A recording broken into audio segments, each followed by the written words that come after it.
Hi, I'm Samantha Donahue with MicroStrategies, and I'm here today with Dirk deRoos from IBM. Dirk is going to be joining us for our second session of our Data Fabric events. We're looking forward to it. If we play off of last week's session, Dirk, there was a lot of conversation around data governance and the importance of data governance to a data-driven organization. Can you give some ideas of some of the topics that we're going to dive into on Wednesday? Yeah, I think data governance can really be boiled down into two key thoughts, and I almost see it as two sides of the same coin.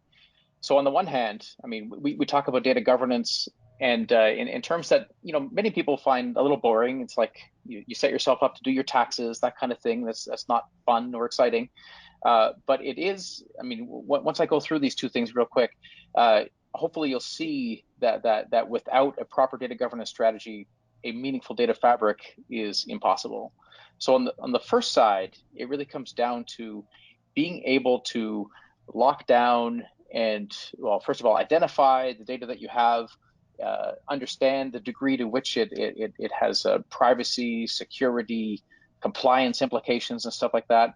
So you need to have your data locked down, because your IT department, that's their job, is to keep your business's lights on. And especially if you're in a business that's regulated, and where governing bodies care about how you take care of your data, that matters. And that's a keeping the lights on kind of issue, because if you're not doing it, you don't have a business. On the other side, however, is the benefits that a proper data governance strategy can yield. And if for instance, your line of business people, I mean, everybody is now clamoring in industries, virtually every industry, that their line of business people have the ability to ask new questions. To be able to ask new questions, you have to be able to have access and some understanding of your organization's data. And the way to do that, to accomplish that, is through a proper data governance strategy, where your data stewards are empowered not just to do the kind of lock and key type of stuff, where you're identifying what data you have and the security exposures you have and so on, but they're also part of their job is to ensure that mappings of data dictionary terms, so that a line of business person has an idea of what is a customer, how does that definition match to what's in your rows and columns.